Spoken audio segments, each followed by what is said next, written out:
अस्सलाम वालेकुम फ्रेंड्स, मैं हूं आसिफ मलिक और मेरे साथ मौजूद है मिस रुबैका। आज की वीडियो में हम बात करने जा रहे हैं फिलिपाइन की वीज़ा के हवाले से।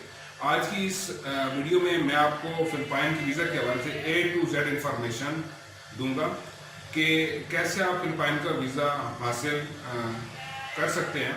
और इस वीडियो में मैं आपको कुछ इस तरह की मिस्टेक्स बताऊंगा कि जो मिस्टेक अगर आपसे हो जाए तो फिलिपाइन का वीज़ा मिल जाने के बावजूद आपको फिलिपाइन के एयरपोर्ट से आपको वापस कर दिया जाएगा। तो अगर आपने अभी तक हमारे चैनल को सब्सक्राइब नहीं किया तो हमारे चैनल को सब्सक्राइब कीजिए, हमारे वीडियोस को लाइक और शेयर करना मत भूलिए। तो अब हम स्टार्ट करते हैं। सबसे पहले कि फिलिपाइन के वीज़ा की रिक्वायरमेंट्स क्या हैं, क्या क्या जो आपकी चीज़ें हैं वो आपको चाहिए इसके वीज़े की अप्लाई करने के लिए। तो ये आपको बताएंगी मिस रिबका। आप प्लीज़ बताइए हमारे देखने वालों को कि कौन कौन से डॉक्यूमेंट्स हैं जो उनको वीज़े के लिए चाहिए। इसमें पहली बात है कि आपका पासपोर्ट जिसकी वैलिडिटी कम से कम 6 माह हो, और दूसरे नंबर पर है कि आपका पर्सनल अपीयरेंस हो, और तीसरे नंबर पर है कि टिकट डिटेल हो आपकी। फ्लाइट डिटेल आपने इनके प्रोवाइड करनी है एम्बेसी को कि मैं फ़लाँ जो है वो फ्लाइट में मैं सफ़र करूँगा। और इसमें टिकट नहीं चाहिए, उसमें आपकी फ्लाइट डिटेल। जी हाँ, टिकट आपने वीज़े के बाद देना है। जी हाँ। और तीसरे नंबर पर है ओरिजिनल बैंक स्टेटमेंट जो कि फॉरेन ऑफिस से अटेस्टेड हो। और चौथे नंबर पर है कि आपके पास पासपोर्ट की 2 कॉपीज़ हों, फ़ोटो कॉपीज़ हों, और 2 अदद आपकी तस्वीर हों। और इसके बाद है कि पुलिस क्लियरेंस सर्टिफिकेट हो, और वो भी फॉरेन ऑफिस से अटेस्टेड हो। और इसके बाद है होटल बुकिंग। जी, इसमें आप थोड़ी सी मैं मतलब वजाहत कर दूँ पर्सनल अपीयरेंस की कि फिलिपाइन का वीज़ा अगर आप फर्स्ट टाइम अप्लाई कर रहे हैं तो आपको खुद जाके एप्लीकेशन सबमिट करनी होगी, ना कि एजेंट जाएगा, आप खुद जाएंगे। और इसमें है कि ओरिजिनल बैंक स्टेटमेंट, आपकी जो बैंक स्टेटमेंट है जिसमें कम से कम बैलेंस वो 3-4 लाख होना चाहिए कम से कम, फिलिपाइन के लिए लाजमी है। और वो सबसे पहले ये है कि आप उसको जो आपका बैंक मैनेजर होगा उससे आपने इसको उसके साइन और स्टैंप उसकी इस पर मतलब हो। और उसके बाद पुलिस क्लियरेंस सर्टिफिकेट, ये 2 चीज़ें लेकर यानी जो आपकी जो बाकी फाइल है वीज़े के लिए वो बेहतर है कि आप किसी एजेंट से आप वो फाइल बनवा लें। 1500 रुपये लेते हैं, वो फाइल आपकी वो मतलब रेडी कर देंगे। जब वो फाइल रेडी हो जाएगी तो आप अपनी बैंक स्टेटमेंट और पुलिस क्लियरेंस सर्टिफिकेट इसको लेकर आप फॉरेन ऑफिस जाएंगे इस्लामाबाद में। उसका मैं आपको प्रोसेस थोड़ा सा समझा देता हूँ कि उसका आपने क्या करना है। फॉरेन ऑफिस है ये इस्लामाबाद में सरीना होटल के बैक साइड पे है। वो तकरीबन उसकी जो टाइमिंग है वो सुबह 9 बजे से स्टार्ट होता है। ठीक है, तो आपने 8:30 बजे आपने फॉरेन ऑफिस में आपने पहुंच जाना है। आपके पास आपकी जो बैंक स्टेटमेंट होनी चाहिए और पुलिस क्लियरेंस। सबसे पहले उधर बाहर मतलब फॉरेन ऑफिस के साथ ही बाहर है GPO है, वहाँ से आप टिकट लेंगे। पुलिस क्लियरेंस के लिए टिकट होगा 10 रुपये वाला टिकट, आपने उस पर लगाना है। और बैंक स्टेटमेंट मतलब जितने पेजेस होंगे हर पेज की आपने 20-20 रुपये वाला एक टिकट लगाना है। तो इसमें जैसे कि मैंने वीडियो के स्टार्ट में कहा कि इस वीडियो में मैं आपको A to Z तमाम प्रोसेस बताऊंगा कि आपने कैसे कैसे आपने सारा काम करना है। तो वीडियो को एंड तक प्लीज़ देखते रहिएगा। तो जब आप मतलब टिकट अपने जो आपके सब पेजेस पर सारे पेजेस पर टिकट आप लगाएंगे तो आप फॉरेन ऑफिस में जाएंगे। फॉरेन ऑफिस में जैसे आप एंटर होंगे तो चूँकि अब ज़ाहिर है जो फर्स्ट टाइम लोग जाते हैं उनको नहीं पता होता, फिर उनको उधर जाके सब पूछना पड़ता है सबसे कि वो मतलब कैसे होगा प्रोसेस, क्या करना है। तो मैं आपको मतलब पहले ही से सारा प्रोसेस आपसे मैं शेयर करता हूँ कि आप जैसे आप फॉरेन ऑफिस में एंटर होंगे तो आपके राइट साइड पे एक पहला होगा, एक काउंटर होगा। उस काउंटर से आपको एक फॉर्म मिलेगा, 10 रुपये का वो फॉर्म होता है। उस पर आपने अपना ID कार्ड नंबर, अपना फ़ोन नंबर और कितने पेजेस हैं आपके पास और आप यानी कि कौन कौन से पेजेस हैं, यानी कि मतलब बैंक स्टेटमेंट है, उसको आपने वो मतलब टिक करना है और पुलिस क्लियरेंस उसी तरह।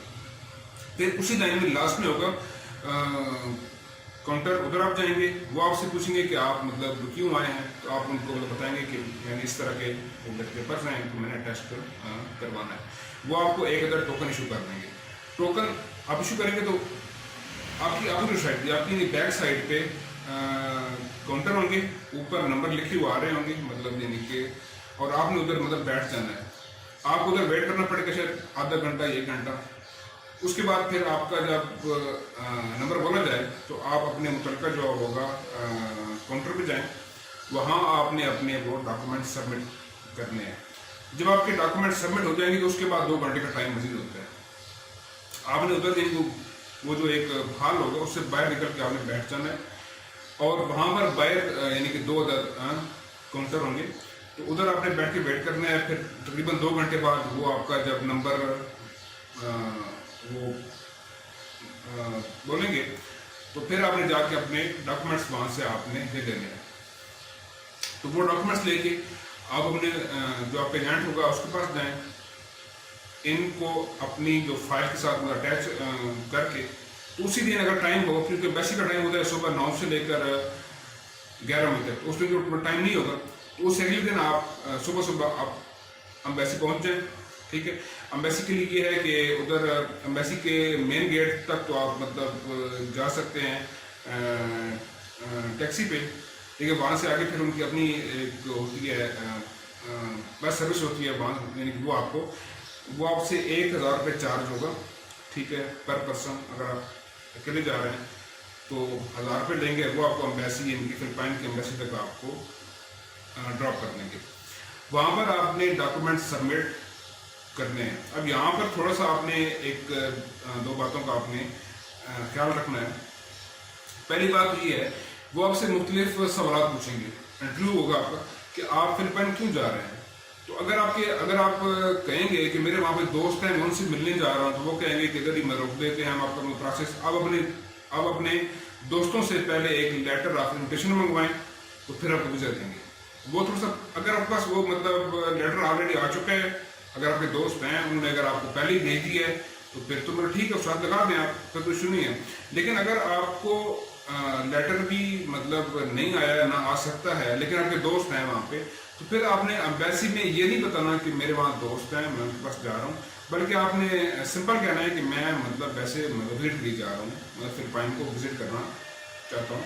ठीक है, वो आपको टाइम देंगे 2 हफ्तों का। 2 हफ्तों बाद आप जाके अपना पासपोर्ट उनसे ले लें।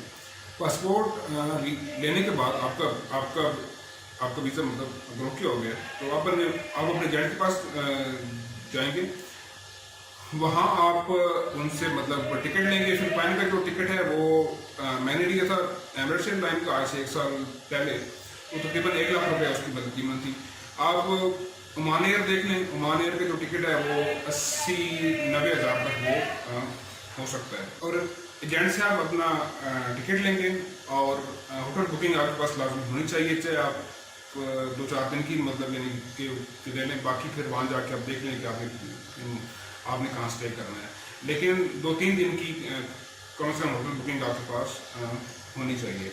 और दूसरा काम ये फिर इसके बाद ये करना है आपने कि कैश जो है वो आप यूएई में ले लें, यूएई दिरहम में ले लें, क्योंकि पाकिस्तानी रुपए वहाँ पर शायद आपको मुश्किल हो एक्सचेंज करवाने में। फिलिपाइन की जो करेंसी है वो पैसो है, PSO पैसो। और उसके बाद फिर जो भी आपकी मतलब डेट होगी उस पर आप यानी कि जो आपकी टिकट डेट होगी उस पर आप यानी कि फ्लाई कर सकते हैं फिलिपाइन के लिए। अब मैं आपको बताने लगूँ 1-2 काम की बातें कि जो आपने किसी सूरत आपने इस तरह की मिस्टेक्स नहीं करनी, वरना मैं आपको बता रहा हूँ कि सब चीज़ें ओके होने के बावजूद आपको फिलिपाइन के एयरपोर्ट से आपको वापस कर दिया जाएगा।